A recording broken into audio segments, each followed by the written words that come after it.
Presenting the Orange Blossom Trailblazers with your hosts, Catherine Cochia and Kalitha Anderson. Hey, Kalitha. Hey, how are you, Catherine? I'm good. Are you ready for another amazing Orange Blossom Trailblazer podcast episode? We are back with episode 2, and I think you guys are going to love it. I cannot say enough good things about this speaker that we have as part of this podcast. She is an innovator. She is a business owner. She was doing reimbursement before it was cool. And she's a former Academy president. You know what? Can I just also add that she is a legend, the legend, Lucille Beseler. Thank you again for joining me today to talk a little bit about your personal history and the history of the Florida Academy of Nutrition and Dietetics. So my first question is an easy question. What made you want to become a dietitian? You know, that's interesting because I think, oh, way back when, what was I thinking? Well, I wanted to really combine my love of cooking. I love to cook. I started learning how to cook when I was 5 years old. My Italian grandfather taught me how to cook. So I loved cooking. I loved health. My grandmother was a diabetic and she was really not very healthy. So I wanted to blend all that. I really had wanted to go to medical school. And I think somewhere along the way, I think one of my teachers told me, you know, I don't think you're smart enough to go to medical school. And I probably just thought like, okay, she must know. So I stumbled on nutrition and I thought this was a really good way to improve people's health. Well, I think I speak for everyone in being glad that they did that. So you ended up with us in nutrition, but of course you're smart enough to be a doctor. But I think a lot of people can relate to that journey. Yeah, I think so. I think you start out, you know, you see all the time people start out thinking they want to do one thing and then they end up with something else. That's even as dietitians.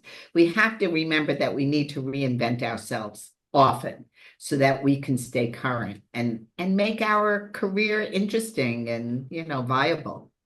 Yeah, absolutely. And speaking of reinventing, so when you moved to Florida, from my understanding, you opened up your private practice. And just to set the scene, this is the early 90s. We were coming out of that like low fat Jane Fonda trends.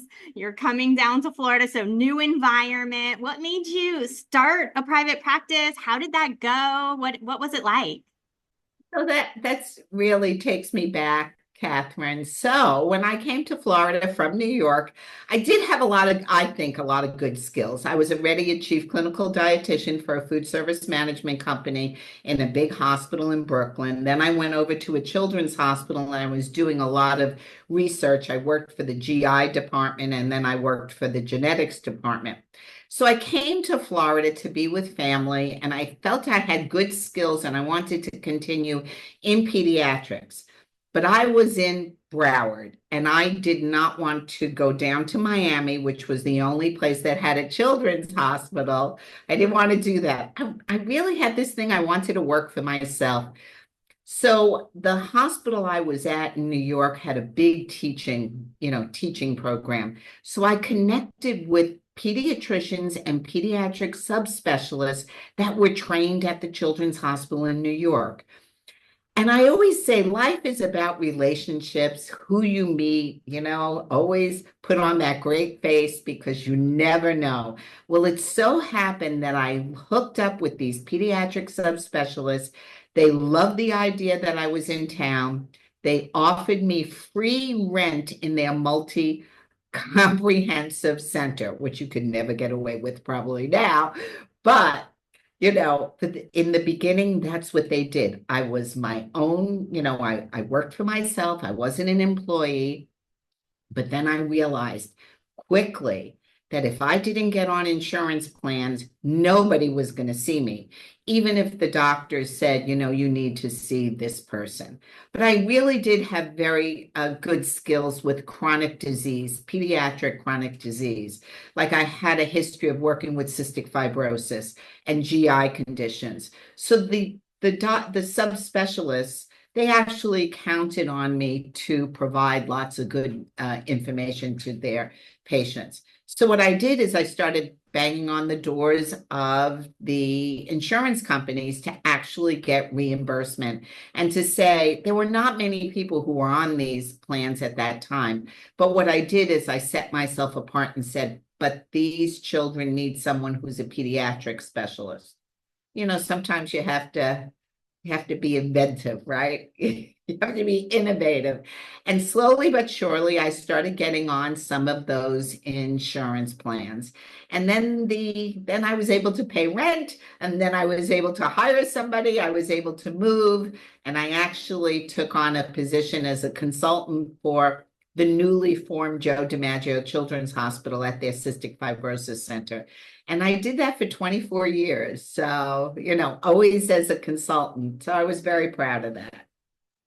That's amazing. Just for some context, so I found in the newsletters from when you were the Nutrition Services Payment Specialist Chair, you wrote an article in 1996 encouraging dietitians to get insurance coverage. I just want to read a little bit of it because I think for many of our audience, we're thinking of this world of the internet and you apply online to become an insurance person, and that's not what it was at all. So you said, becoming a provider under an HMO PPO plan does take determination. At times, there exists only a few slots in the network for registered dietitians. To become an HMO PPO provider, send a letter of inquiry detailing your services to the provider relations representative with a copy of your resume.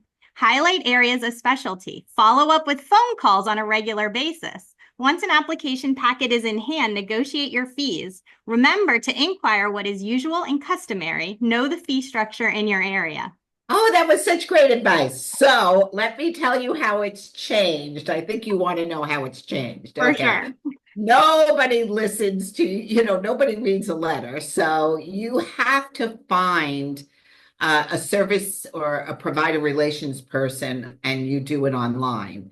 You also then set up a profile in CAQH, which is the credentialing portal that all insurances go to look at, quote, your resume, your specialty, and everything else.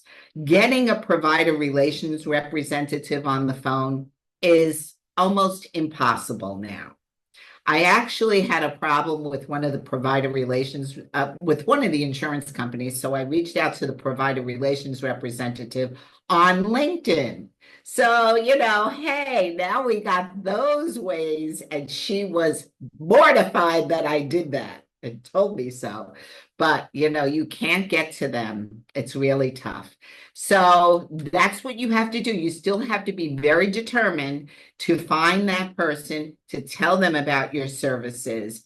The networks are closed. And, I've been very fortunate to be on most of those networks now for 35 years, 34 years, something like that. But a lot of them are closed. You can no longer negotiate fees. They're set fees. So if you think you're going to come along and say, but my specialty is this, they're going to say, this is what we pay for MNT codes. And that's it. And they pay, per unit. So those are the things that really have changed a lot. The good news is they cover nutrition services a lot more than they did back then. But I think the determination is still there. It's just so much is done, obviously, online through portals, and there's new ways to find people and to reach out to them. And on that topic, how did legislation impact those insurance reimbursements? You were doing this before some of those federal bills with the Medicare coverage. So how did those bills impact your practice? So it's amazing what I've done, and I'm only 25, right? So what has changed? Really what has changed when Medicare came through? I had contracts with the insurance companies and I had negotiated rates with the insurance companies and they were higher. And then Medicare came through and the Medicare reimbursement was lower. And what happened? All the insurance companies fell in line with whatever Medicare was reimbursing. And this is really important, Catherine, because I always think it's important that we have these discussions to link the past with the future. Because if Medicare and CMS start to devalue nutrition services because we're not really providing MNT like we need to be, then if they devalue the codes, all the insurance companies will, and we'll get less. So that's what happened. And there was a time actually that a number of dietitians were actually being sued by Florida Blue. At that time, Florida Blue, which was Blue Cross Blue Shield, had some dietitians, and they wanted dietitians to pay back money because Medicare devalued, the fee structure. I didn't pay back any money. I have accountants in my family. We don't pay back money. So. Well, I'm glad you didn't pay back money, but it is scary. And it is something that is so relevant as we continue to push for national regulations around coverage and state regulations around coverage. So it's very relevant back then and now. Okay, so we're going to switch topics just a little bit. So you're starting a practice, you're in South Florida now, dominating insurance, and you get involved with the Florida Academy of Nutrition and Dietetics. So how did you first get involved? Was it through your local district? And tell me a little bit about that. So I have to tell you, I really didn't know anybody down here. I didn't go to school down here, and I didn't work for anyone down here. So I didn't know anyone. And really, I wanted to meet people. I wanted to meet colleagues to talk to. So there was a hospital across the street from where my office was, and I met a dietitian there. I still remember her, Maureen Tripodi. I don't know whatever happened to her. And she said, we're having a Broward County Dietetic Association meeting here tonight. Why don't you come? And I did. And at that time, Broward County was the envy of the whole state. When they had a meeting, there were 300 people strong at these meetings. They were unbelievable. They had, like a little social hour, and they had great food. And that's where I met, the first night I met Nancy Collins, and I met Stephanie Petrowski, and Nancy Collins, I think, pressed me into running for Broward president. And again, here I am. I don't know anybody. I'm like, okay, yeah. I want to please everybody so I can make some friends. Of course, I lost to her, and that's fine. But I started going to meetings and I started meeting people. And then I went to the Florida meeting, the state meeting. And somebody tapped me on the shoulder in the hall and they said, "Are you Lucille Beseler?" And I said, "Yes." "Well, we've heard a lot about you." "What have you heard about me?" That kind of thing. And it was Chris Staple. And she said, "We need someone to be appointed to the Dietetics Nutrition Practice Council. And since you're in private practice and you're out in the community, would you be interested? Because we think your skills would be, suitable to this position." So I said, "Sure." I didn't, typical. I didn't know what it even was. And it was not so easy to Google it at the time, right? So I had to go back and do my homework. But that is what got me into service. I always tell Chris, it's your fault. You started it. So I ended up being on the Dietetics Nutrition Practice Council, which was wonderful. The first day I met a friend who has been my friend for 34 years, Dr. Gail Caldwell, who is one of my special friends, as well as Chris Staples. So, it's being there, saying yes. It's about relationships, saying yes, and then doing what's right for your profession. Nobody's going to do it. We need to do it. Absolutely. And that's so great. I think sometimes we forget how these organizations really connect us and form these lifelong friendships by working together on these common goals that are so important for our profession, but also dear to our heart as we, try to navigate the future. So you get involved, you got on the practice council, but you didn't really stop there, right? So you also got very involved in legislative committees at the state level. You were president-elect. You became president of the Florida Academy. What did that mean to you? I always say that I'm an accidental trailblazer because I never set out to do any of these things. It was a tap on the shoulder. We need you. Say yes. And I feel like that's my personality. You need help, I'm there to help. And that's how it kind of evolved. After I finished 9 years on the Dietetics Nutrition Practice Council, I was asked, would you like to run for president of Florida? And I said, yeah, if you think my skills and if you think I have talent that's going to help our profession, then I'm there. I was tapped into being the PAC chair of the Academy at the same time. So that was great. And then somebody asked me, would you want to be director at large? And again, these are positions I never sought after. I never nominated myself. So I was director at large on the board of directors of the Academy. And I always said, no, I won't run for president. No, I won't run for president, because it just takes too much time away from your business.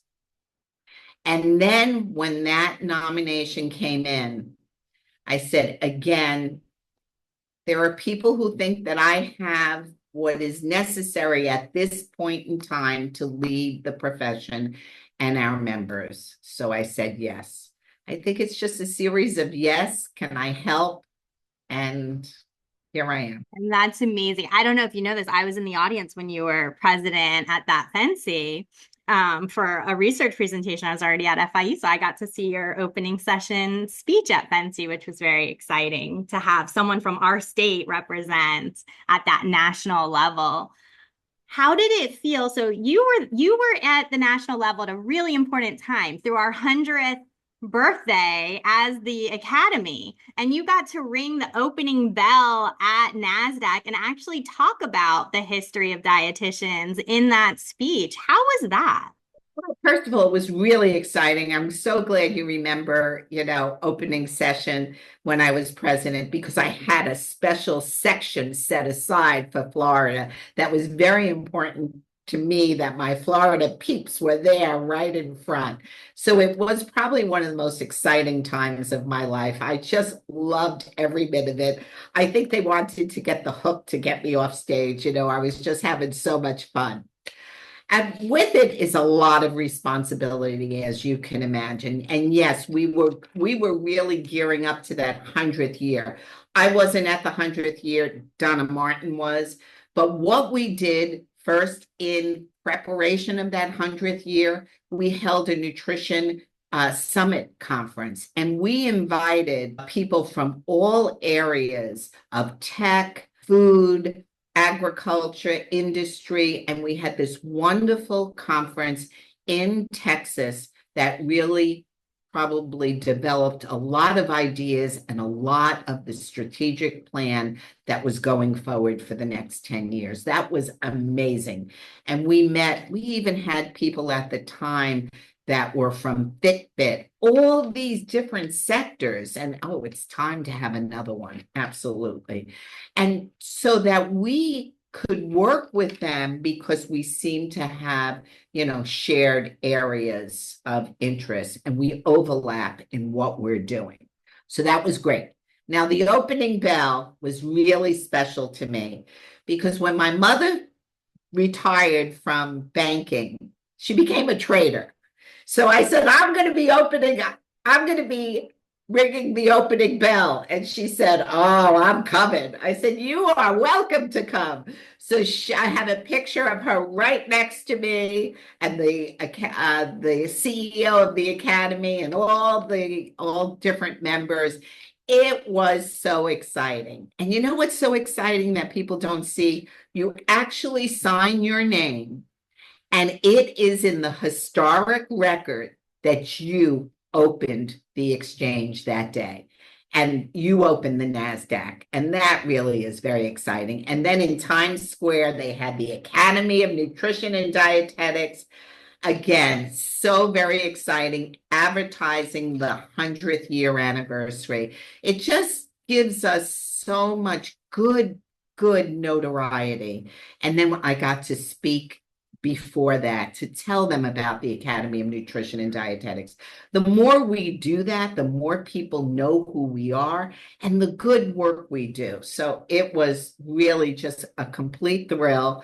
And to have my mother there, who's, the hot trader, that was just wonderful too. Oh, that's amazing. So they can never get rid of you now because your name No, is my there. name is there. Very, very cool. As you can see, I've been reading a lot of Orange Blossoms. In your Okay. last letter as president of the Florida Academy of Nutrition and Dietetics, you tell a story of attending a celebration of life ceremony for Stella, and I'm going to mess up her last name, so you might have to help me. Copolis? Does that sound right? Copolis, yes. While at the ceremony, you and her family and friends all remarked on her career as a registered dietitian being really central to kind of who she was. Her daughter came to the ceremony wearing her mom's old ADA pin, showing that she was a registered dietitian. And you ended saying how important that was to you, that moment, and going home and looking for your ADA pin. Now, do you still have your ADA pin? Do you know where it is? So I have like a little spot here where I have all my little mementos, from the Academy. I have my medallion award, and I actually have my pin, and I have it on display to remind me. But I will tell you, which many people don't realize, when you become president of the Academy, you are given a pin. Oh. And on this pin, it has my name, it has the year, and it says 91st president of the Academy of Nutrition and Dietetics. So that's like my little memory table. So yes, I have it on my memory table. I love that. That was a good memory. I didn't know Stella. I did not know her.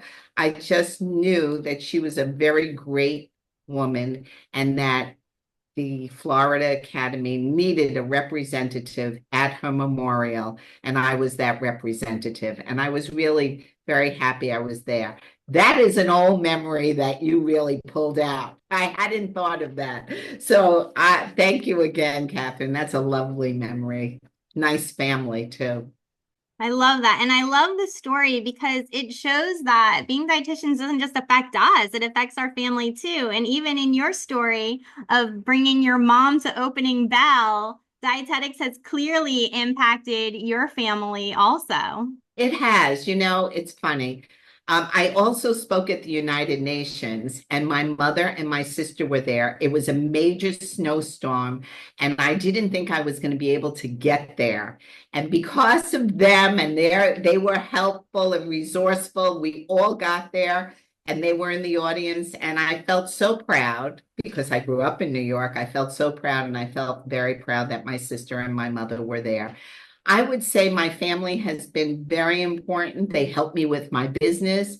When I'm away from my business, they help pitch in. There were weekends when we did billing. My sister is my accountant. And so family really makes a big difference, especially when you are volunteering and when you're running your own business. You need that support. And I'm so lucky to have had it. Oh, that's really good to hear. So you've had all of these amazing experiences, both with the Florida Academy and then with the National Academy. What kind of impact has it had on you? What kind of impact has it had on your career? So I think that I've gotten more from volunteering for the Florida Academy and then to the National Academy than I gave. I got more because I ended up with these wonderful relationships that have lasted over time. As I said before, think about all my dear friends and colleagues, and we're still dear friends. So that's so invaluable. It's just wonderful. It does present opportunities to you, but it's still up to you to work hard to develop relationships. And that's what I think it's all about. It's not that an opportunity is going to come by, because you were president of the Florida Academy, but it allows you to make relationships, to meet people. And then, yes, there are opportunities, not personal opportunities, because I wasn't really looking for personal opportunities. I really was looking for opportunities to raise up the profession and our members. But I think that what I've gotten is just a rewarding career, knowing that the work I did to lift up the profession was good work, that I worked very hard. And I think I had an impact. I hope I had an impact. I would think that we are safe to say that you had an impact, especially with raising up the career at both the state level. That we hear about your misinformation campaign that you were able to kind of launch early on, and then continuing at the national level to raise awareness in all of these different ways that you've done that. So I think we can safely say that you've had an impact. Oh, thank you.